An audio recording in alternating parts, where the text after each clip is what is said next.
Alhamdulillah hamdan thayyiban mubarakan fih kama yuhibbu rabbuna wa yardah. Asyhadu an la ilaha illallah wahdahu la syarikalah wa asyhadu anna Muhammadan abduhu wa rasuluh. Allahumma salli wa sallim ala nabiyyina wa habibina Muhammadin wa ala alihi wa ashabihi wa man tabi'ahu bi ihsanin ila yaumiddin wa ba'd. Faya ayyuhal ikhwah wal akhwat, kaum muslimin dan muslimat, ikhwan dan akhwat, pemirsa Najia TV dan pendengar setia Radio Pasaman FM dimanapun antum berada, azinallahu wa iyyakum jami'an.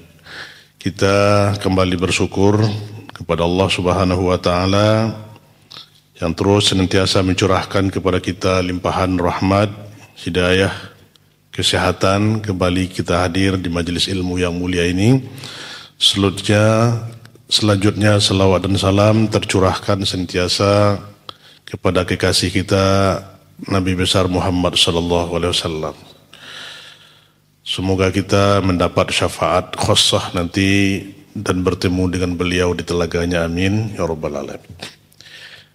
Bapak dan ikhwah sekalian mulia Allah Subhanahu wa taala, kita akan melanjutkan pembahasan di kitab Hukuk Da'at Ilaihal Fitrah wa Qaraat Syariah yang dikarang oleh Syekh Muhammad bin Shalih Al-Utsaimin rahimahullah ta'ala.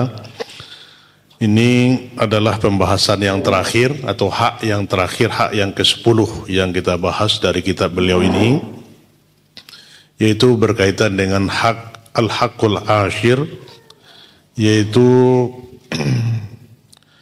hak dengan non-muslim, yaitu hak yang berkaitan dengan non-muslim. Ikhwah sekalian yang dimuliakan Allah Subhanahu wa taala, di dalam hak ini yang terakhir yang Syekh katakan setelah kita jelaskan oleh Syekh berkaitan dengan hak, mulai dari hak kita kepada Allah yang harus kita tunaikan, hak Allah atas kita, hak Rasulnya, hak anak, istri, keluarga, dan sampai kepada hak jiran tetangga, sampai kepada hak non-muslim. Kita adalah makhluk sosial, makhluk yang diciptakan oleh Allah Subhanahu wa taala dari keturunan yang satu, yakni nenek moyang kita Nabi Adam dan Hawa alaihissalam, dan sudah menjadi sunnatullah, ketentuan dari Allah Subhanahu wa taala berlaku di dunia ini. Ini adalah hikmah Allah ciptakan kita di dunia ini. Ada yang kafir, ada yang muslim, ada yang mukmin, ada yang taat, ada yang fasik, dan ada yang maksiat. Dan semua itu adalah sunnatullah. Walladzi khalaqakum faminkum mu'minun wa minkum kafirun. Dia yang telah menciptakan kamu, kata Allah. Ada yang ada orang mukmin dan ada orang kafir. Nah, jadi ini adalah sudah ketentuan Allah, tidak dipungkiri lagi. Kalau seandainya Allah berkeinginan untuk menjadikan manusia semuanya jadi mukmin, maka Allah mampu dan kuasa, karena Dia maha kuasa atas segalanya. Kalau Dia mau menjadikan semua kita ini menjadi orang yang taat, Allah mampu. Apalagi kalau Allah inginkan kita semua ini orang pelaku maksiat semuanya, Allah maha kuasa atas segala sesuatu. Nah, maka untuk itu kaum muslimin, tatkala kita diberi hidayah oleh Allah dengan keimanan, kita yakini dan percayai bahwa kita mempunyai ilah, sembahan hanyalah Allah semata. Allah kita ikrarkan dalam hati, kita ucapkan dengan lisan, kita amalkan dengan perbuatan kita, meyakini dengan sepenuh pun seyakin-yakinnya bahwasanya Allah lah khaliquna wa raziquna. Allah lah yang menjadikan kita dan Allah lah yang memberi rezeki kepada kita. Dan imanan ini adalah tidak bisa dibeli dan tidak bisa dikehendaki oleh setiap makhluk. Tapi siapa yang mengkehendakinya adalah Allah sendiri yang mengkehendakinya. Wa ma tasyauna illa ayyasha Allahu rabbul alamin. Dan tidaklah kalian menghendaki kecuali apa yang Allah kehendaki, Rabb semesta alam. Jadi tatkala Allah tunjuki kita kepada Islam, alhamdulillah Allah telah selamatkan kita dari kekafiran. Karena muslim lawannya kafir. Mukmin lawannya kafir. Nah, ini yang harus nikmat di atas nikmat yang harus kita syukuri. Tatkala Allah memberikan kepada kita nikmat hidayah di atas Islam, kita tidak melihat bagaimana fisik dan sosok Rasulullah sallallahu alaihi wasallam, bagaimana bentuknya, fisiknya, bagaimana bentuknya, rupanya. Dia menyampaikan risalah dari Allah ini, membawa kebenaran. Bayangkan di manusia-manusia yang kekasih-kekasih Rasulullah sallallahu alaihi wasallam, seharusnya mereka lah yang membela Rasulullah sallallahu alaihi wasallam, paman-paman kandungnya, tetapi mereka tidak mau beriman kepada Rasulullah sallallahu alaihi wasallam. Saudara-saudaranya, sepupu-sepupunya, kecuali yang mereka yang dirahmati oleh Allah Subhanahu wa taala. Maka kita yang di akhir abad ini, di akhir sudah 1446 tahun yang lalu, ya, hijrahnya Nabi dari Mekah ke Madinah.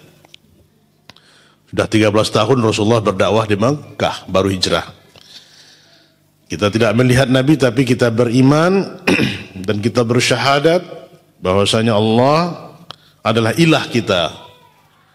Kita yakini bahwasanya tidak ada ilah yang diibadahi dengan benar kecuali hanya Allah, dan kita yakini bahwa Nabi kita Muhammad sallallahu alaihi wasallam adalah Rasulullah, utusan Allah Subhanahu wa taala. Nah, hubungan ini kaum muslimin yang dirahmati Allah Subhanahu wa taala, Islam mengatur bagaimana hak-hak yang harus kita tunaikan kepada saudara-saudara kita yang masih berada di dalam kekufuran.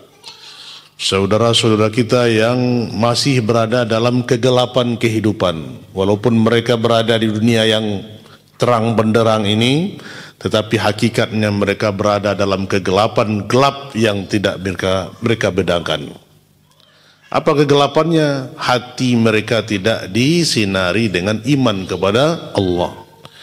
Hati mereka ditutupi dengan kebenaran, dan mereka tidak melihat kebenaran itu di hadapan mata mereka, walaupun sudah nyata fakta dan sesungguhnya bukti-bukti keadilan, bukti-bukti kekuasaan, kemahakuesaan Allah Subhanahu wa taala sudah ada di dunia ini. Dan ini yang perlu dan pantas kita syukuri terus nikmat ini. Nah, setelah kita masuk ke dalam Islam, kita harus mengamalkan Islam yang kita anut, karena Islam istislam lillah. Islam itu adalah penyerahan diri kita seutuhnya kepada Allah. Bagaimana istislam lillah itu? Jadi kita khudu, tunduk kepada aturan Allah Subhanahu wa taala. Baru nanti iman dan Islam kita berfaedah, ya. Kalau kita tidak mengamalkan Islam, berarti identitas kita saja baru Islam, ya. Padahal agama kita belum kita amalkan. Apalagi pokok-pokok tiang-tiang agama tidak dikerjakan. Nah, di sini kaum muslimin yang dirahmati Allah Subhanahu wa taala, bagaimana al-alaqah, hubungan kita dengan non-muslim atau saudara-saudara kita, ya, yang tidak beriman kepada Allah. Mereka berada dalam kehidupan kita, bersama kita. Nah, di sini Syekh katakan ini menyangkut, ya, yashmulu jami'ul kafirina wa hum asnaf arba'ah. Ya, di sini termasuk seluruh kaum kafirin, termasuk orang-orang kafir. Mereka itu adalah empat golongan. Ya, 4 golongan. Jadi orang kafir itu diklasifikasikan, ini termasuk klasifikasi atau kelompok, ada 4 kelompok. Apa yang 4 kelompok itu? Yang pertama hirbiyun, ya. Hirbiyun itu adalah orang-orang yang memerangi kita dan kita memerangi mereka. Nah, hirbiyun, ya. Kemudian ada musta'minun dengan kasrah mim, ya, musta'minun. Kita akan lihat ini apa pengertian dari musta'minun. Kemudian yang ketiga wa mu'ahadun, ya, orang-orang yang terikat perjanjiannya dengan negara Islam. Wa zimmiyun, zimmi, ada kafir harbi, ada kafir hazim, zimmi. Nah, ikhwas sekalian yang Allah Subhanahu wa taala, kita lihat di sini, ya, yang termasuk ke dalam kelompok 4 kelompok yang disebutkan Syekh tadi, kita lihat pengertiannya. Yang dimaksud dengan kafir muahad, ya, muahidun, yaitu orang kafir yang tinggal di negeri mereka, ya, tinggal di negeri mereka sendiri, dan di antara mereka dan kaum muslimin memiliki perjanjian. Jadi mereka tinggal di negeri mereka, tapi kita mempunyai alaqah, apa itu? Hubungan, perjanjian, atau sekarang istilahnya ada, kalau perjanjian 2 negara itu apa namanya? Ada bilateral, ya, ada multilateral, ya, ada terikat perjanjian kita. Walaupun mereka berada di negerinya, ya, beragama non-muslim, kita terikat perjanjian, maka itu dikatakan kafir muahad, ya. Kafir yang terikat perjanjian dengan negara Islam, negara muslim. Dan ini terjadi di zaman Rasulullah sallallahu alaihi wasallam. Nah, kafir muahad. Kemudian yang kedua kafir zimmi, ya, kafir zimmi, yaitu orang kafir yang tinggal di negeri kaum muslimin. Jadi dia orang kafir yang berdomisili di negara Islam, tinggal di negeri kita, ya. Dan sebagai gantinya mereka mengeluarkan jizyah. Apa itu jizyah? Upeti. Nah, jadi mereka membayar jizyah kepada negara Islam. Upeti, kalau sekarang namanya pajak, ya. Jadi mereka tanda sebagai warga negara, mereka membayar jizyah, ya. Sebagai apa dia? Sebagai kompensasi perlindungan kaum muslimin terhadap mereka. Nah, jadi mereka membayar jizyah itu adalah sebagai bentuk kompensasi, ya, bahwa mereka berada dalam perlindungan negara Islam. Nah, mereka itu wajib dilindungi. Yang ketiga, kategori yang ketiga tadi adalah kafir musta'man atau kafir musta'min. Apa itu? Yaitu orang kafir, ya, masuk ke negeri kaum muslimin. Dia orang kafir masuk ke negeri kaum mukminin dan diberi jaminan keamanan oleh penguasa muslim atau salah seorang muslim. Jadi dia minta apa namanya itu? Minta suaka. Ya, bisa dia lari atau dia apa namanya itu? Meninggalkan negaranya, minta perlindungan, mungkin dia tidak aman di negaranya, ya. Dia minta perlindungan suaka ke negara Islam, ya, kepada negarakah atau kepada person, ya, dari warga negara itu yang dibenarkan oleh undang-undang negara tersebut. Nah, itu namanya kafir musta'man, yang mereka itu dilindungi, ya. Nah, jadi begini ikhwas sekalian, orang kafir saja minta perlindungan kepada kita, wajib kita lindungi. Apalagi orang muslim meminta perlindungan kepada kita, tentu lebih awal, lebih utama lagi kita memberikan perlindungan kepada mereka. Nah, ini, ya, kafir yang ketiga. Kemudian kafir yang keempat baru kafir harbi, al-hirbiyun. Apa itu kafir harbi? Kafir yang diperangi, karena terjadi peperangan antara kita dan mereka, ya, dan mereka juga memerangi kita. Nah, inilah ya yang terempat ini, di mana kaum muslimin disyariatkan untuk memerangi orang kafir, ya, semacam ini sesuai dengan kemampuan mereka.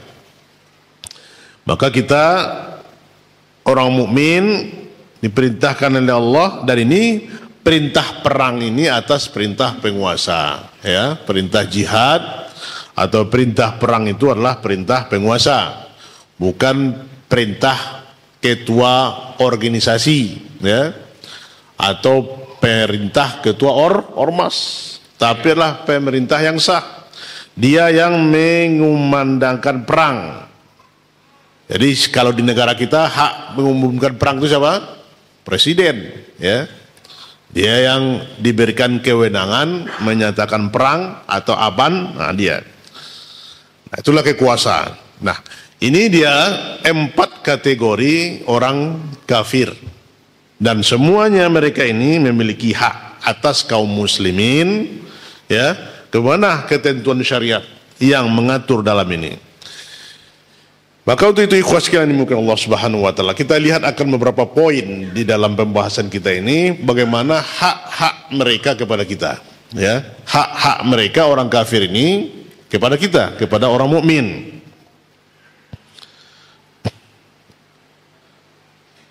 Nah, kita lihat bentuk interaksi dengan orang kafir, ya.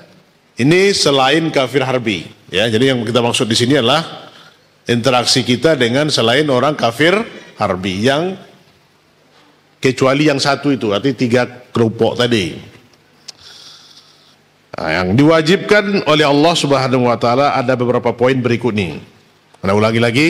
Jadi ini hubungan muamalah kita dengan ketiga kelompok kaum kafirin kecuali kafir harbi, ya. Yang pertama jemaah ini rahmati Allah Subhanahu wa taala adalah memberikan rasa aman kepada kafir, ya, kafir zimmi dan kafir musta'man selama ia berada di negara muslim sampai ia kembali ke negerinya. Ini yang pertama hak mereka, ya. Jadi kita memberikan rasa aman, memberikan jaminan kepada mereka selama mereka berada di negeri Islam. Nah, kalau mereka kembali ke negaranya, itu bukan lagi hak kita untuk membuat keamanan kepadanya atau mengamankan dia. Nah, ini yang dikatakan oleh Allah Subhanahu wa taala dalam firman-Nya surah At-Taubah ayat 6, ya. Landasannya Allah Subhanahu wa taala berfirman, wa in ahadum minal musyrikin istajaraka fa'ajirhu hatta yasma'a kalam Allah thumma ablikhu ma'manah dzalika bi'annahum qaumul la ya'lamun. Nah, ini kata Allah dalam surah Taubah ayat 6, ya. Dan jika seorang di antara orang-orang musyrik meminta perlindungan kepadamu, maka lindungilah ia supaya ia, ya, supaya ia sempat mendengar firman Allah, hatta yasma' kalam Allah, sampai ia mendengar firman Allah, ya. Kemudian antarkanlah ia ke tempat yang aman baginya. Demikian itu disebabkan mereka kaum yang tidak mengetahui. Nah, jadi selama mereka di dalam negara Islam, ya, mereka wajib dijaga keamanannya. Artinya apa? Tidak boleh mereka dizolimi, tidak boleh mereka disakiti oleh kaum muslimin, karena mereka itu adalah berada dalam penguasaan pemerintah kaum mukminin. Nah, ikhwah sekalian milik Allah Subhanahu wa taala, untuk itu apa yang dilakukan oleh sebahagian pemuda kita beberapa masa yang lalu, ya. Ini perbuatan yang tidak dibenarkan oleh syariat. Apa itu? Ada sekelompok yang semangat tentang Islam ini, mereka karena saking marahnya kepada negara Israel, ya. Ya, kita kan mengutuk perbuatan Yahudi, ya, melaknat, semoga Allah laknat mereka, ya, semoga mereka dibinasakan oleh Allah Subhanahu wa taala. Dan itu di negara mereka, ya. Dan kita tidak boleh, ya, untuk mensweeping mereka, ya, apalagi orang-orang non muslim Nasrani di negeri kita, atau orang yang mengadakan perjalanan, ya, misalnya mereka pergi wisata atau pergi ke urusan ke negeri kita, kemudian kita sweeping, ya. Ini tidak dibenarkan dalam agama kita, karena mereka adalah wajib dilindungi oleh pemerintah. Nah, bagaimana seharusnya mereka itu berada di negara Islam, dan kewajiban kita untuk menjamu mereka dengan baik dan memperdengarkan kalam Allah. Maksudnya apa itu? Memperdengarkan bacaan Al-Quran. Atau kalau ada orang kafir bertamu ke rumah kita yang non muslim, ya, dengarkan ayat-ayat Allah, hatta yasma'u kalam Allah. Mudah-mudahan mereka diberi hidayah oleh Allah untuk masuk ke dalam Islam. Nah, itu dia kaum muslimin yang dirahmati Allah Subhanahu wa taala. Yang pertama, maka kewajiban negara Islam atau person setiap orang mukmin agar kita memberikan rasa aman, ya, dan tidak boleh kita membuat mereka tersakiti, terzolimi, karena ini termasuk perbuatan yang terlarang dan berdosa besar di sisi Allah Subhanahu wa taala. Ya, ini dia. Yang kedua, kaum muslimin rahmati Allah, yaitu berlaku adil dalam memutuskan hukum, ya, antara orang kafir dan kaum muslimin jika mereka berada di tengah-tengah penerapan hukum Islam. Nah, ini yang diperintahkan. Kalau mereka terjadi sengketa, ya, perkara dengan orang Islam di negara Islam, padahal mereka orang kafir, yang tiga jenis tadi, maka pemerintah Islam atau yang berwenang dalam penegakan hukum Islam, mereka harus berbuat adil, ya, berlaku adil dan tidak boleh menzolimi mereka walaupun mereka orang kafir. Ini mentang-mentang orang kafir, dibela orang Islam walaupun orang Islam itu salah. Ini tidak dibenarkan dalam syariat Islam. Ya, kalau dia tersalah, maka pengadilan atau hukum harus berlaku adil di sini. Ya. Maka orang Islam tidak boleh berlaku sewenang-wenang kepada orang non-Muslim. Wajib mereka dilindungi dan ditegakkan hukum yang seadil-adilnya. Ini yang dikatakan oleh Allah Subhanahu wa taala dalam firman-Nya, ya, di dalam surat Al-Maidah ayat 8. Ya ayyuhalladzina amanu kunu qawwamina lillahi syuhada'a bil qist wa la yajrimannakum syana'anu qaumin ala alla ta'dilu i'dilu huwa aqrabu littaqwa wattaqullaha innallaha khabirum bima ta'malun. Nih, perintah Allah menjadi landasan kita untuk berbuat adil walaupun kepada orang non muslim sekalipun. Wahai orang-orang yang beriman, ya, jadilah kalian itu orang-orang yang menegakkan keadilan, ya, kebenaran karena Allah. Jadi kita menegakkan kebenaran itu karena Allah, yang selalu menegakkan kebenaran karena Allah, menjadi saksi, ya, dan dengan adil. Dan janganlah sekali-kali kebencianmu kepada suatu kaum membuat kamu tidak berlaku adil. Berlaku adillah, i'dilu, berlaku adillah, karena keadilan itu akan mendekatkan diri kita kepada takwa. Dan bertakwalah, sesungguhnya Allah Maha mengkabarkan, Maha memberitakan, mengungkapkan nanti apa yang kamu lakukan. Nah, ikhwas sekalian mulia Allah Subhanahu wa taala, di sini landasannya kita untuk selalu berbuat adil, menegakkan keadilan. Nah, mudah-mudahan kita berharap dengan pemerintah kita hari ini keadilan mulai ditegakkan. Ya, kita berdoa kepada Allah. Ini doa yang harus kita panjatkan kepada Allah Subhanahu wa taala. Di keheningan malam kita doakan kepada pemimpin kita, dia istiqomah, ya. Dia kuat dalam memimpin negeri kaum muslimin yang terbesar di dunia ini untuk menegakkan keadilan, mengembalikan hak-hak orang yang terzolimi. Ya, kita lihat beberapa hari ini, ikhwas sekalian, subhanallah, mulai diungkap, ya, kesalahan. Ya, tadi anda lihat itu ada seorang pegawai penjara yang mengungkapkan kejadian yang luar biasa di sebuah penjara yang diberi fasilitas, diboleh narkoba penghuninya, ya. Kemudian diberi fasilitas, la haula wala quwata, dan dia berani mengungkapkan kebenaran. Nah, ini keadilan yang harus ditegakkan. Dan semampu sekuatnya kita mukmin harus adil dalam apapun perkara.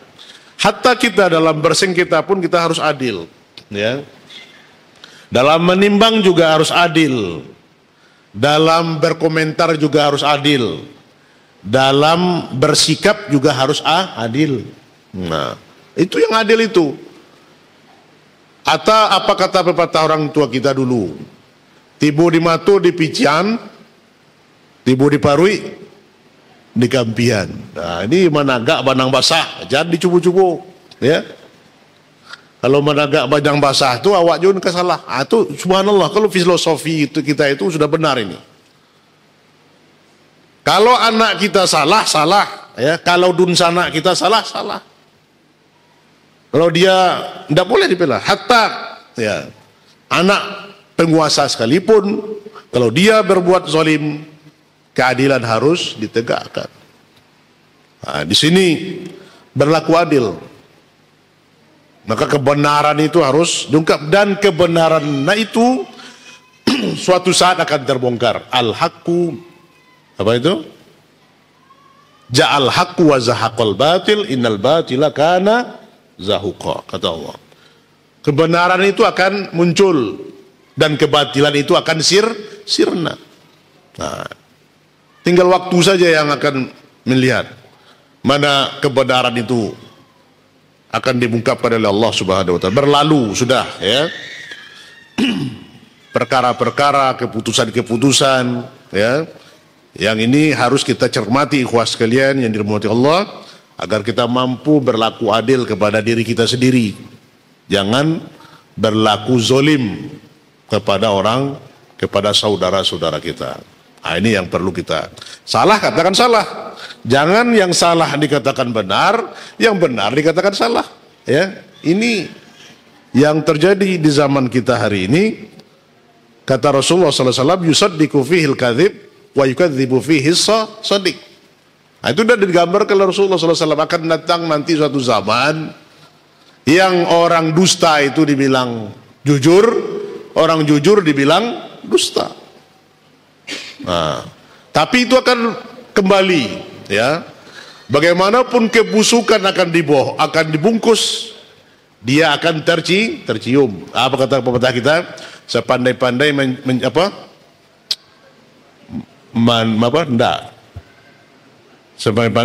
sepandai-pandai membungkus yang busuk itu akan tercium. Nah, apa pepatah itu? Banyak, ya, kalau sekalian. Jadi yang busuk, yang kotor itu tidak bisa disembunyikan. Nah, kita pasti terungkap.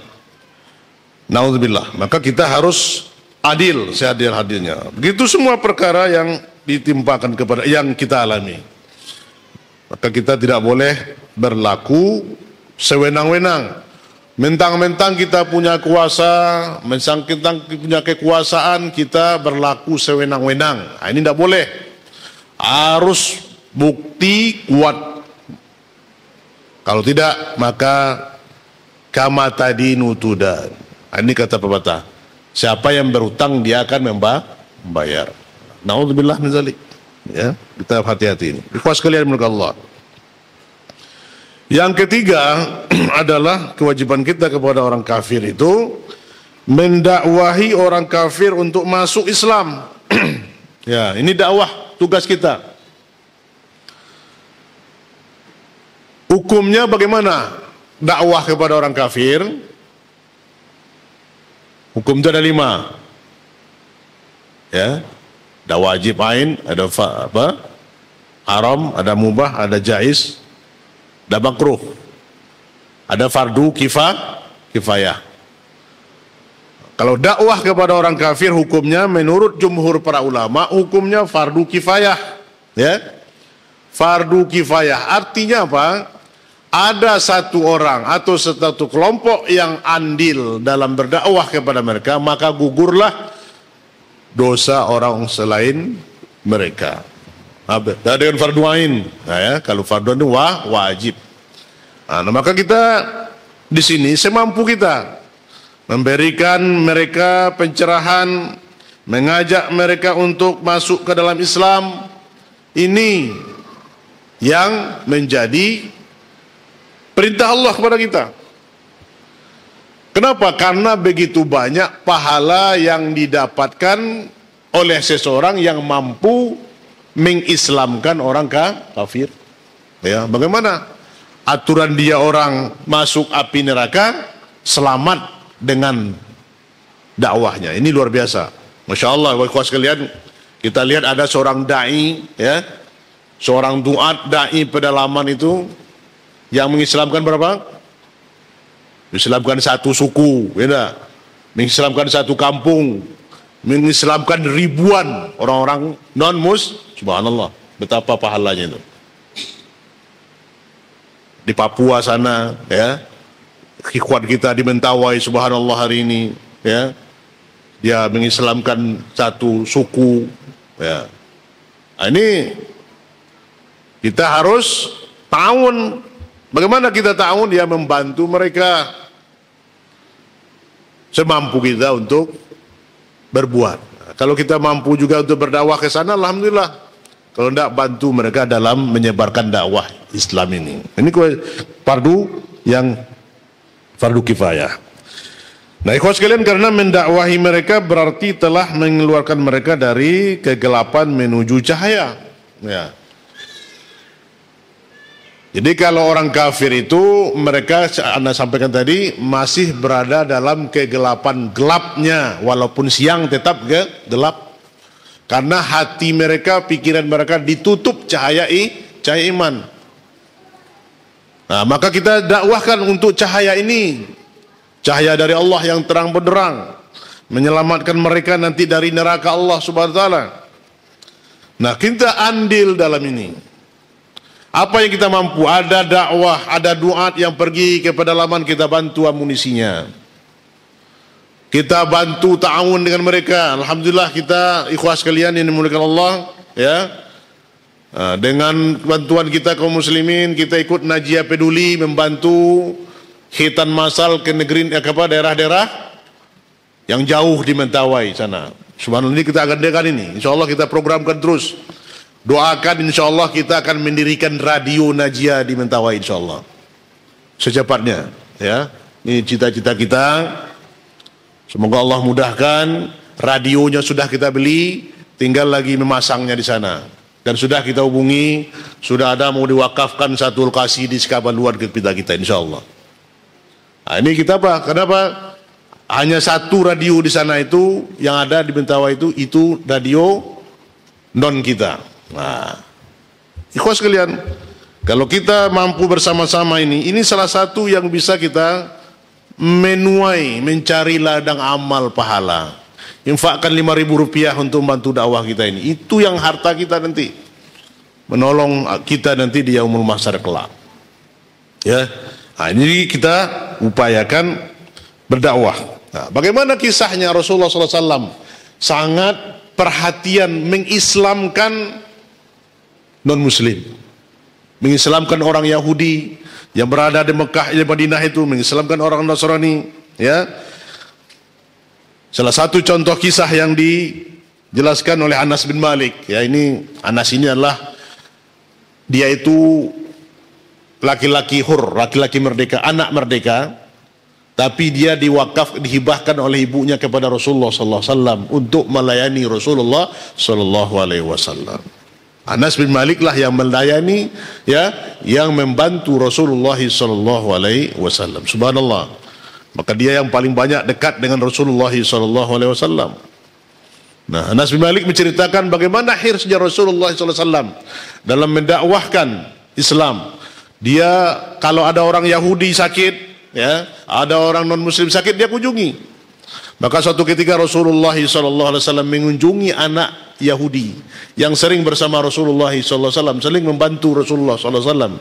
Maka dia kunjungi, ya, dia dakwahkan kepada Islam. Apa? Anak itu dalam kondisi sakit, ya, dikisahkan oleh Anas bin Malik. Kemudian waktu sakitnya itu kemudian dia menengok kepada ayahnya. Maknanya ayahnya Yahudi. Apa kata ayahnya kepada anaknya yang sakit itu dikunjungi oleh Rasulullah? Atau Abul Qasim. Ikutilah Abu Qasim. Itu kunyah Rasulullah SAW. Maka kita tasammu bismi wala tasammu bikunyati, dikata Rasulullah SAW. Berilah oleh kalian nama seperti namaku dan jangan beri kunyah, beri nama seperti kunyahku. Jadi kita tidak boleh memakai nama Abul Qasim karena itu adalah kunyahnya Rasulullah SAW. Nah, maka anak itu apa? Setelah mendengar kata ayahnya, kemudian dia mengucapkan syahadat, asyhadu an la ilaha illallah wa asyhadu anna Muhammadar Rasulullah. Akhirnya anak itu meninggal. Kemudian Rasulullah katakan, alhamdulillah anqadhahu minan nar. Ya Allah, alhamdulillah, segala puji bagi Allah, Allah telah menyelamatkan anak ini dari api neraka. Nah, begitu ikhwas kalian yang dimuliakan Allah Subhanahu wa taala. Ya. Jadi ada tetangga kita dan muslim, kita buat baik, tampakkan Islam itu Islam yang baik. Bukan berarti kita membelelo dengan mereka, enggak, tapi kita tampakkan muru'ah, tampakkan Islam kita itu benar. Bukan artinya nanti kita akan bahas poin-poin berikutnya, ya. Ikhwati wa akhwati azilakum jami'an, saudara-saudara, bapak-bapak dan ikhwas sekalian Allah, kita lanjutkan di poin yang keempat, ya. Yaitu diharamkan memaksa orang Yahudi, orang Nasrani atau musyrik lainnya untuk masuk ke dalam agama Islam, ya. Jadi tidak boleh mereka dipaksa, tidak boleh mereka disuruh, ya, dengan paksaan untuk masuk ke dalam Islam. Begitu kemuliaan Islam. Ini ditegaskan oleh Allah Subhanahu wa taala di dalam firman-Nya surah Al-Baqarah ayat 25, ya. 256, surah Al-Baqarah 256, Allah katakan la ikraha fid din. Qad tabayyana ar-rusdu minal ghayy. Tidak ada paksaan dalam agama. Sungguh telah jelaslah kebenaran itu dari kesesatan. Nah, di sini dijelaskan oleh Allah Subhanahu wa taala, ya, tentang kita tidak boleh memaksa mereka masuk ke dalam Islam. Nah, Ibnu Katsir rahimahullah taala mengomentari, Ibnu Katsir katakan itu janganlah seseorang memaksa orang lain, ya, orang non muslim untuk masuk ke dalam Islam, ya. Tidak boleh kita paksa. Kenapa? Karena kebenaran itu sudah jelas. Kebenaran itu sudah jelas dan terang seterang-terangnya, ya. Jadi untuk itu tidak ada paksaan kepada mereka untuk masuk ke dalam Islam. Jadi apa yang mereka katakan Islam itu disebarkan dengan tahta zilalis suyuf, itu kata mereka, ya. Jadi kita baca itu dalam buku literatur orang-orang orientalis, ya. Orientalis itu mengatakan Islam itu disebar dengan pedang. Nah, ini dibantah oleh sarjana-sarjana, oleh muslim, oleh ulama-ulama kita. Islam tidak pernah disebarkan, dan pedang itu senjata terakhir. Bagaimana tata cara Islam masuk ke sebuah negeri? Ya, diutus agar apa mereka? Pertama, agar mereka masuk ke dalam Islam. Yang kedua, kalau mereka tidak mau masuk Islam, apa itu? Mereka membayar jizyah. Kalau mereka tidak mau membayar jizyah, yang ketiga baru diperangi. Bukan untuk masuk Islam mereka, tapi memerangi mereka karena mereka menzolimi negara Islam. Di sini. Dan kalau mereka takluk, ya, kalau mereka ditaklukkan oleh pemerintah Islam, coba kita dengar sejarah bagaimana penaklukan Konstantinia, penaklukan Baitul Maqdis, ya, oleh Amr bin As, ya. Itu disuruh, ya, bahkan itu lihat bagaimana Umar bin Khattab datang dengan kesederhanaannya. Bayangan orang-orang Nasrani itu dia adalah raja yang datang dengan bala tentara, dengan pakaian yang lengkap. Tetapi Umar datang ke Palestina dengan mengendarai dengan kuda yang pakaian sederhana, ya. Kemudian menjelaskan kepada mereka tentang peraturan, tentang mereka dilindungi oleh Islam. Subhanallah. Orang Yahudinya silakan dengan agama Yahudinya, Nasraninya silakan beribadah di gerejanya. Subhanallah. Ini mana lagi ikhwas kalian, hak azazi manusia mana lagi yang ditegakkan oleh orang Islam. Tapi lihat, kalau mereka menyerang negara Islam, subhanallah, ya. Lihat saudara kita yang dibantai oleh orang Yahudi hari ini di Palestina, ya, dibunuh, tidak punya senjata. Kita orang Islam kalau menyerang wanita tidak boleh dibunuh, anak-anak tidak boleh dibunuh, tidak boleh pembakaran, tidak boleh rumah ibadah dibakar. Ini sudah di pengungsian, di tenda pengungsian dibombardir lagi. Haula wala quwata. Ya. Tapi itu sudah sunatullah, ya. Semoga saudara-saudara kita itu adalah ladang syahid, ya, bagi mereka jannah, karena mereka itu setiap hari berjaga-jaga dalam perbatasan perang, ya. Ini subhanallah. Nah, ikhwan sekalian, ini pelajaran kepada kita. Di mana negara Islam menyerang suatu negara, maka tidak akan ada pertumpahan, tidak ada akan kesewenang-wenangan. Bahkan kalau kita membunuh, fa'asinu dzabihum. Kalau kalian membunuh, hendaklah baik dalam membunuh. Bahkan dalam membunuh pun diajarkan Islam. Membunuh dengan pisau yang tajam, ya. Menembak, tidak boleh setelah mayatnya mati kemudian dimutilasi, ya, dicincang, ya, dibakar dan segala macam. Nah, ini seharusnya hukum hak asasi manusia itu merujuk ke negara Islam. Nah, subhanallah Pak. Jadi ikhwas sekalian, kita bangga, kita syukur alhamdulillah. Mudah-mudahan kita punya pemimpin yang tegas hari ini, yang sudah berbicara di dunia. Ini luar biasa, ya. Murah Islam itu mulai ditegakkan. Nah, kita kembali, maka tidak boleh kita paksa. Mereka silakan dengan agamanya, ya. Tidak boleh dipaksa mereka untuk masuk ke dalam agama Islam. Lakum dinukum waliyadin. Bagimu agamamu, bagi kami agama kami. Ini Islam. Tapi kalau orang Islam dipaksa tidak dia mengamalkan Islamnya? Dipaksa. Bagaimana dipaksa? Ya kalau mereka tidak ada sholat dipukul dia. Nah ini kalau cara hukum Islam, ya. Rasulullah pernah mau membakar rumah yang tidak mau ke masjid. Kalau tidak ada di sana itu anak-anak dan wanita. Nah itu. Kalau pada orang Islam ya harus dipaksa. Kalau diterap negara Islam. Kalau minum khamar ya dicambuk 40 kali. Ya. Nah, begitu kalau sudah dia pelanggaran itu. Maka di dalam Islam betul-betul dilindungi itu kehormatan darah kaum muslimin, kehormatan diri, ya, semuanya dilindungi. Maka kita lihat negeri-negeri Islam yang aman, damai, tentram, ya. Semoga ini kita rindukan negeri kita, negeri yang dianugerah Allah kembali menjadi negara baldatun thayyibatun wa rabbun ghafur, negeri yang aman. Nah, ini suatu saat kalau kita memiliki pemimpin yang tegas. Ya. Ya ikhwan sekalian, bagaimana sikap kita kepada mereka? Sikap kita kepada mereka adalah tetap melakukan ihsan, tetap melakukan perbuatan-perbuatan yang baik, contoh-contoh uswah teladan yang baik.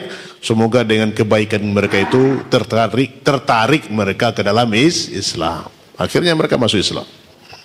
Nah, kemudian yang kelima, ya.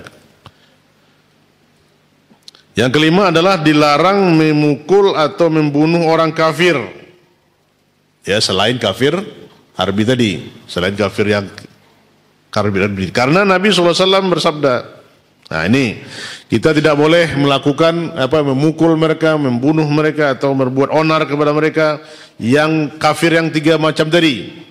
Ini kata Rasulullah SAW, man qatala muahidan lam yarah raihatal jannah wa inna rihaha tujadu min masirati arba'ina aman. Ini kata Rasulullah SAW, setiap yang membunuh orang kafir muahad yang terikat perjanjian, ia tidak akan mencium bau surga, padahal sesungguhnya bau surga itu tercium dari sampai 40 tahun. Ini resiko atau hukuman kepada mereka yang membunuh orang-orang kafir muahad. Apalagi mereka yang mau bunuh diri dengan bom bunuh diri kepada orang-orang kafir.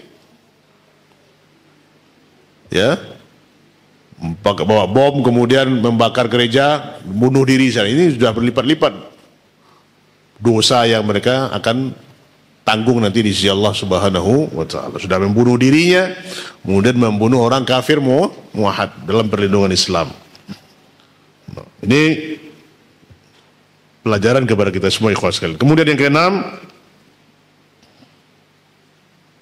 tidak boleh bagi seorang mukmin dari seorang muslim pun menipu orang kafir, ya, berbuat curang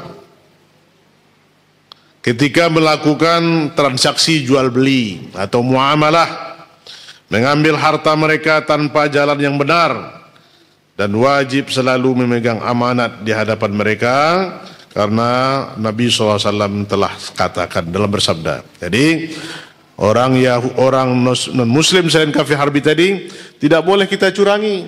Ya, ini minta-minta orang Nasrani belanja kita, ini orang kafir, ya, ditipu aja dia. Ya, ini dosa besar di sisi Allah. Ya, atau dicurangi, ya, atau diambil aja hartanya. Kan dia orang kafir, apalagi dia minoritas mungkin diambil. Ya, ini dosa besar. Apa kata Rasulullah SAW?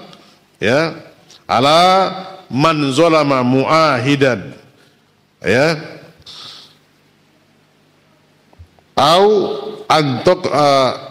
au taqasamahu au kallafahu fawqa taqatihi au akhadha minhu syai'an bighairi tayyibin nafsin fa ana hajijuhu yaumal qiyamah. Ini kata Rasulullah SAW. Ingatlah barang siapa berlaku zalim terhadap orang kafir muahad, mengurangi haknya, membebani mereka beban jizyah di luar kemampuannya, atau mengambil harta mereka tanpa keriduan mereka, maka akulah nanti yang akan sebagai hujah mematahkan orang semacam itu. Masya Allah. Berarti Rasulullah nanti membela orang kafir muahad. Nah, di situ dia. Kita tidak boleh menzalimi, mengambil hartanya dengan zalim, atau menipu, berbuat curang dan segala macamnya kepada orang kafir. Ini perbuatan dosa besar di sisi Allah Subhanahu wa taala. Kemudian ikhwas kalian yang ketujuh, ya, yaitu diharamkan seorang muslim menyakiti orang kafir. Ini selain orang kafir harbi, dengan perkataan, dan dilarang berdusta di hadapan mereka.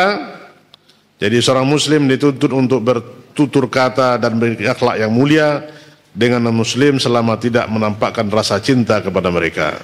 Nah, jadi harus mengucapkan kata-kata yang baik kepada mereka orang kafir. Tidak boleh kita dustai mereka, kita serampangan bicara mentang-mentang mereka tidak Islam, kemudian caci maki, ya, kemudian dengan perkataan-perkataan yang menyakitkan hati mereka. Ini perbuatan yang dilarang di sisi Allah Subhanahu wa taala. Anjuran kita kaum mukminin, hendaklah kita mengatakan perkataan yang baik. Apa kata Allah Subhanahu wa taala? Wa qulu lin-nasi hasanan, ya. Wa qulu lin-nasi hasanan. Katakanlah kepada manusia itu perkataan yang baik. Jadi kita orang mukmin tutur katanya adalah kata yang baik, kata yang penuh hikmah. Nah, berbeda dengan orang kafir. Yang keluar dari mulut orang mukmin itu adalah kata-kata baik.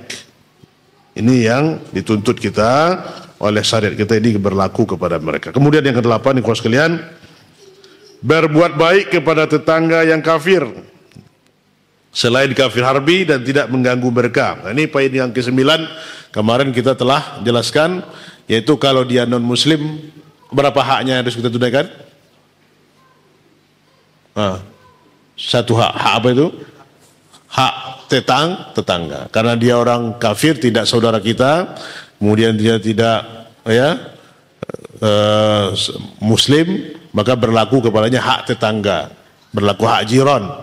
Maka wajib kita berbuat baik kepada mereka dan tidak boleh mengganggu mereka, ya, mengganggu orang-orang tetangga kita yang non muslim, berbuat onar, membuat bising, mengatakan sesuatu kemudian ribut dan segala macamnya. Ya, ini nasihat Rasulullah SAW kepada kita. Mazala yusini Jibril bil jar hatta zonantu annahu sayuwarithahu. Ya, senantiasa Jibril terus memberi wasiat kepadaku untuk selalu berbuat baik kepada tetangga. Ya, aku mengira seakan-akan tetangga itu bisa mewarisi. Begitu nasihat Jibril yang disampaikan kepada Rasulullah SAW untuk selalu berbuat baik kepada tetangga. Hak tetangga yang harus kita penuhi. Bagaimana hak ini ditunaikan? Hatta kepada orang non muslim pun kita berlaku berbuat baik. Nah, kemudian ikhwas sekalian, yang ke-9, wajib membalas salam apabila diberi salam oleh orang kafir. Nah, kalau orang kafir mengucapkan salam kepada kita, maka kita wajib menjawab salam. Ya. Tapi bagaimana jawaban salam yang kita ucapkan? Cukup kita sampaikan waalaikum. Assalamualaikum warahmatullahi wabarakatuh, kata orang kafir non muslim. Kita ucapkan waalaikum. Nah, dan ini wajib hukumnya, kita jawab waalaikum. Tetapi kita tidak boleh memulai salam kepada orang kafir. Ya, jelas mereka orang non muslim, kita tidak boleh mengucapkan salam kepada mereka. Tapi kalau mereka mengucapkan salam, kita jawab sampai waalaikum. Ini yang disunnahkan oleh Rasulullah SAW. Kata Rasulullah SAW, la tabda'u al-yahuda wan nasara bis salam. La tabda'u al-yahuda wan nasara bis salam. Janganlah kalian memulai mengucapkan salam kepada orang Yahudi dan orang Nasrani. Jadi kalau mereka dahuluan, maka kita ucapkan waalaikum. Nah, ikhwas sekalian dimuliakan Allah Subhanahu wa taala, itu berapa poin tadi? 9 poin hak yang harus kita tunaikan kepada saudara kita non muslim yang berapa jenis tadi? Nah, kepada 3 jenis. Siapa tadi itu? Kafir, selain kafir harbi. Selain kafir harbi apa tadi? Kafir zimmi, kafir mu'ahad, kafir musta'man. Nah, ini berlaku 9 poin. Nah, bagaimana pula hubungan kita kepada kafir hizbi, kafir harbi? Apa yang harus kita lakukan? Ya, yang boleh kita lakukan kepada mereka, hatta kepada kafir harbi pun ada haknya kepada kita. Nah, ikhwas sekalian dimulakan Allah.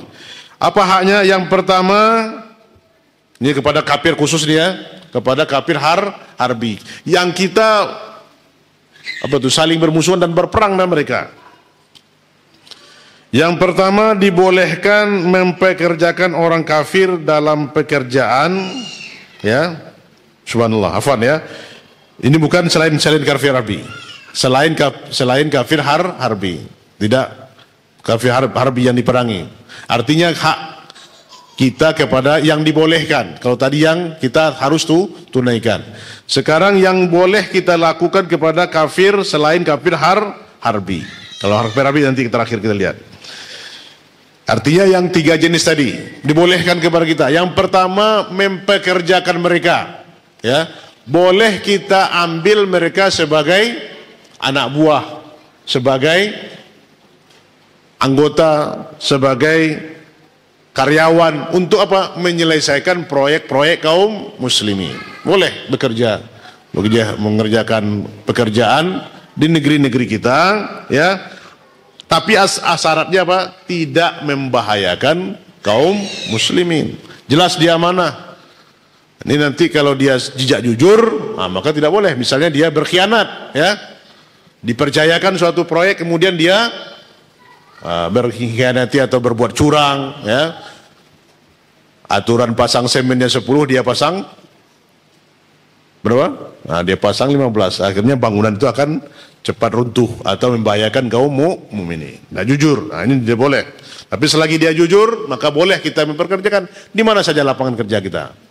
Ya. Nah, ini dibolehkan dalam syariat kita. Dan kedua, dianjurkan berbuat ihsan baik pada orang kafir yang membutuhkan seperti memberi sedekah kepada orang miskin di antara mereka atau menolong orang sakit di antara mereka. Nah, ini boleh kita menolong mereka yang berkebutuhan, memiliki hajat, orang miskin di antara mereka. Kemudian kita berikan sedekah, ya. Dengan sedekah kita itu, dengan berbuat baik kita itu, mudah-mudahan mereka mendapat hidayah kepada Islam. Atau kita boleh mengunjungi mereka dalam keadaan sakit, ya. Misalnya sakit di rumahnya, atau sakit terbaring di rumah sakit, ya. Kita kunjungi dia, kita jenguk. Nah, ini juga termasuk ibadah yang utama. Bahkan waktu dia sakit itu kita tawarkan kepadanya Islam. Nah, ini kisah tadi yang kita bahas, contoh Rasulullah SAW mengunjungi orang anak Yahudi yang dalam sakit. Ya, ini yang dikatakan oleh Rasulullah SAW. Ya, fi kulli kabadin rutbatin ajar. Menolong orang yang sakit yang masih hidup akan mendapatkan ganjaran pahala. Atau orang non-muslim. Jadi ini anjuran kepada kita untuk sering-sering mengunjungi orang sakit, saudara-saudara kita yang sakit, ya, karena itu pahalanya besar di sisi Allah Subhanahu wa Ta'ala. Maka ikhwasul sunnah yang harus kita hidupkan. Lihat bagaimana Abu Bakar Siddiq, ya, Abu Bakar Siddiq, As-Siddiqul Akbar. Bahkan dia pergi ke masjid pun masih sempat mengunjungi orang sakit. Ini luar biasa akhlak, budi pekerti, contoh yang harus kita tiru. Kenapa? Karena kita mengunjungi orang sakit itu begitu terobati, ya, rasa, ya, kemudian rasa persaudaraan yang dekat. Kalau ada saudara kita yang sakit, kita kunjungi. Begitu juga kita sakit. Kalau seandainya kita sakit datang orang, subhanallah, ya. Ini amaliyah yang harusnya kita lazimkan di kuas kalian, yang harus kita hidupkan terus, ya. Kemudian yang ketiga, tetap menjalin hubungan dengan kerabat yang kafir seperti orang tua dan saudara dengan memberi hadiah atau menziarahi mereka sebagaimana dalil yang telah kita jelaskan tadi dari kullu rotbin ajr tadi. Jadi boleh kita menjalin hubungan kekerabatan terus, ya. Apalagi mereka terikat dengan tali darah, tetap hubungan kekerabatan saudara dan saling memberi hadiah, tapi dalam prinsip beragama kita harus jelas. Tidak boleh campur aduk, ya. Tidak boleh kita kalau begitu semua agama sama, tidak benar di sini dulunya. Tapi dalam prinsipnya adalah kita dalam prinsip Islam kita harus junjung tinggi akidah kita, tetapi hubungan sebagai kekerabatan kita junjung tinggi. Kita terus memberi hadiah, berbuat yang terbaik. Mudah-mudahan mereka, ya, dengan hadiah yang terus diberikan itu akan mendatangkan kecintaan kepada Islam dan akhirnya mereka masuk Islam. Kemudian ikhwan sekalian, yang kelima, yang keempat, dibolehkan memberi hadiah pada orang kafir agar mereka berbuat mereka tertarik untuk Islam, atau ingin mendakwahi mereka, atau ingin agar mereka tidak menyakiti kaum muslimin. Ya, disunnahkan kita untuk memberikan hadiah kepada mereka. Berikan hadiah seperti Rasulullah juga sering beri hadiah kepada orang Yahudi. Ya. Ini agar apa? Agar mereka tertarik kepada Islam, atau mereka dengan kita beri hadiah itu tidak menzolimi orang Islam. Nah, ini tujuannya. Semakin membuat mereka menyadari begitu ketinggian akhlak orang-orang Islam. Nah, kemudian yang kelima, ikhwas sekalian, dianjurkan bagi kaum muslimin untuk memuliakan orang kafir ketika mereka bertemu, ya, ketika mereka bertamu, sebagaimana boleh bertamu pada orang kafir dan bukan maksud diundang, ya. Namun jika seorang muslim diundang orang kafir dalam acara mereka, maka undangan tersebut tidak boleh dipenuhi. Nah, ini dia adab yang harus kita bertamu dalam hal apa? Di luar dari ritual mereka, di luar dari acara-acara mereka. Kita bertamu ke rumahnya, ya, berkunjung sebagai tetangga, sebagai sahabat, sebagai karib kerabat, boleh kita kunjungi. Tapi kalau kita diundang dalam acara, apakah acara agama mereka, acara keduri mereka, atau acara yang lain, maka tidak boleh kita penuhi undangan ini. Nah, ini prinsipnya harus jelas. Apalagi kita ta'awun untuk itu. Ya. Ini termasuk ta'awun alal itsmi wal udwan, termasuk bertolong-tolongan dalam permusuhan, ya, dalam dosa dan permusuhan. Misalnya dia sekarang ini acara ini orang Islam tampil pula, ya, sekarang kita gotong royong pula lah. Nah, ini tidak boleh, ya. Ini toleransi yang kebablasan. Nah, ini yang dipuji, yang diajak oleh orang Quraisy itu Rasulullah SAW, ya. Nah, begini aja lah ya Rasul. Sekarang gini aja lah, setahun ini kita sembah Tuhanmu, kita kerjasama ini. Kita akan menyembah Tuhanmu, tahun besok kita juga minta kamu menyembah Tuhan kami. Turunlah ayat ini, lakum dinukum wali, tidak boleh. Begitu, ya. Yang kita harus yakini, kalau ada saudara kita mengundang kita dalam acara mereka, apalagi acara keagamaan mereka, ini gereja malah Allahu a'lam, Allahu akbar, ya. Ini ta'awun alal itsmi wal udwan. Orang Islam tidak boleh. Cukup kalau itu ya negara aja yang menjaganya. Kenapa ada ormas-ormas pula yang menjaga acara-acara mereka? Ini kebablasan, toleransi yang kebablasan. Ya. Ini harus kita ketahui, khusus sekalian di muka Allah, agar tauhid kita benar. Kemudian yang keenam, boleh bermuamalah dengan orang kafir dalam urusan dunia, seperti transaksi jual beli. Ini juga telah kita jelaskan tadi, poin yang di atas tadi. Kemudian yang ketujuh, ini diperbolehkan seorang pria muslim menikahi wanita mereka. Siapa itu? Orang Yahudi, orang Nasrani, selain orang kedua itu, Yahudi dan Nasrani. Selain itu apa? Agama yang lain. Nggak boleh orang musyrik, agama ardi, ya, maka hukumnya boleh. Dan sebaliknya tidak boleh menikahkan wanita mukminah dengan ahlul kitab laki-laki Yahudi dan laki-laki Nasrani. Hukumnya haram dan zina. Nah, ini hukumnya bukan wajib untuk laki-laki muslim, tapi ini aja boleh saja, asal dia mampu mampu menjaga keimanannya, kemudian mampu menjaga anak-anaknya dari istrinya tadi, akidahnya, ya. Kemudian ya, wanita itu wanita yang baik-baik, wanita yang baik, wanita yang Nasrani tadi baik, muhsanat dia. Nah, ini boleh. Ya, apa dalilnya? Ini Allah katakan dalam surah Al-Maidah ayat 5. Al-yauma, ya, uhilla lakumut thayyibat wa ta'amul ladzina utul kitaba halal lakum wa ta'amuhum wa ta'amukum hillul lahum wal muhsanatu minal mu'minati wal muhsanati minal ladzina utul kitab min qablikum. Ini kata Allah, pada hari ini dihalalkan bagimu yang baik-baik makanan sembelihan orang-orang yang diberi Alkitab. Nah, ini dalilnya kita boleh memakan sembelihan orang Nasrani, walaupun tidak pakai bismillah dia. Tapi yang disembelih itu adalah hewan yang halal. Ustaz, ini kan boleh makan babi pula nanti ya kan. Ini kan 9 orang ahli kitab, itu bukan yang halal, itu ya halal dalam Islam. Ya, ayam yang dihalalkan, sapi, jawi dan segala macamnya. Wa ta'amul ladzina utul kitab, jadi makan mereka itu halal bagi kita. Dan makanan kita juga halal bagi mereka. Dan wanita-wanita baik, ya.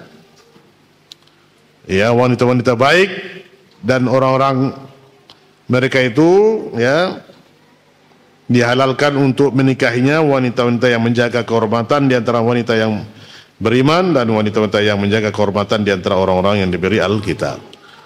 Jadi wanita yang baik-baik dan wanita yang baik dari orang ahlul kitab boleh kita nikahi. Ya, tapi ini syaratnya adalah diwajibkan atau apa namanya, dibolehkan dan bukan diwajibkan, ya. Ini nanti wajib pula, dicari pula nanti orang Nasrani. Ini kalau itu ada, tapi kalau seandainya lebih banyak orang mukminah lagi, ya dikhawatirkan dia tidak mampu menjaga agamanya. Betapa banyak ya dia akhirnya murtad ya karena pengaruh istrinya tadi. Apalagi istrinya berkuasa, mampu, ya. Ini yang terjadi, akhirnya dia anak-anaknya juga tidak jelas agamanya, apakah agama bapaknya atau agama ibunya. Nah, ikhwah sekalian yang dimuliakan Allah SWT, yang ke-8 ya, boleh bagi kaum muslimin meminta pertolongan pada orang kafir untuk menghalangi musuh yang akan memerangi kaum muslimin. Ya, ini boleh minta bantuan kepada orang kafir dalam menghalangi musuh. Nah, ini dalam kondisi darurat atau yang terpenuhi 2 syarat. Apa syaratnya? Yang pertama, keadaan darurat sehingga terpaksa minta tolong pada orang kafir, ya. Dalam keadaan darurat kita minta bantuan sama mereka. Yang kedua, orang kafir tidak membuat bahaya dan makar pada kaum muslimin yang dibantu. Nah, ini dia kepada orang-orang kafir yang boleh minta bantuan dalam hal darurat. Kemudian yang ke-9, kata Syekh, dibolehkan berobat dan dalam keadaan darurat ke negeri kafir. Hari ini kan banyak kaum muslimin ya, karena tidak lagi ditemukan dokter yang ahli di negaranya, kemudian mereka boleh berobat ke negeri kafir karena mungkin peralatan yang canggih, yang tepat, akurat, akhirnya mereka berobat ke negeri kafir. Ini dibolehkan. Yang ke-10, dibolehkan menyalurkan zakat kepada orang kafir yang ingin dilembutkan hatinya. Nah, boleh. Jadi kalau mereka mau dikeluarkan zakat kepada mereka, dibolehkan untuk kita beri. Nah, ini kata Allah, innamas shadaqat lil fuqara wal masakin wal amilina 'alaiha wal muallafati qulubuhum. Jadi sesungguhnya zakat itu hanyalah untuk orang-orang fakir, orang miskin, pengurus-pengurus zakat, dan orang-orang yang ingin dibujuk hatinya. Jadi mu'allaf qulubihim itu adalah orang-orang kafir. Nah, mereka boleh kita berikan zakat kepada mereka. Tujuannya agar mereka diberikan tertarik untuk masuk Islam. Dan kemudian yang terakhir ke-9, dibolehkan menerima hadiah dari orang kafir selama tidak sampai timbul perendahan diri pada orang kafir. Jadi kalau mereka beri hadiah kepada kita, boleh kita terima asal ini tidak merendahkan diri kita, asal tidak simbol-simbol agama mereka. Misalnya di hari tanggal 12, tanggal 25 nanti memberikan hadiah tapi berkaitan dengan agamanya, maka ini tidak dibolehkan. Tapi kalau di luar itu, ya, maka boleh kita terima. Nah, ikhwas sekalian, ini dia inti permasalahan yang kita jelaskan. Dan adapun kepada orang kafir harbi, tidak berlaku ketentuan itu kepada mereka. Ya, kenapa? Karena kita terikat dalam hal perang dengan mereka. Tapi dalam hak mereka juga, dalam aturan perang dalam Islam diatur bagaimana kita tata cara perang dalam Islam. Nah, ini yang setelah kita sebutkan di antaranya, membunuh dengan bunuh yang baik, ya. Kemudian tidak boleh dalam perang itu membunuh wanita, anak-anak, tidak boleh merobohkan bangunan rumah, tidak boleh ya menebang pohon dan kayu ini mereka, kemudian tidak boleh membunuh hewan piaraan mereka dan semuanya macamnya. Dan tidak boleh memutilasi mereka. Ini diatur dalam hukum di dalam perang di dalam Islam.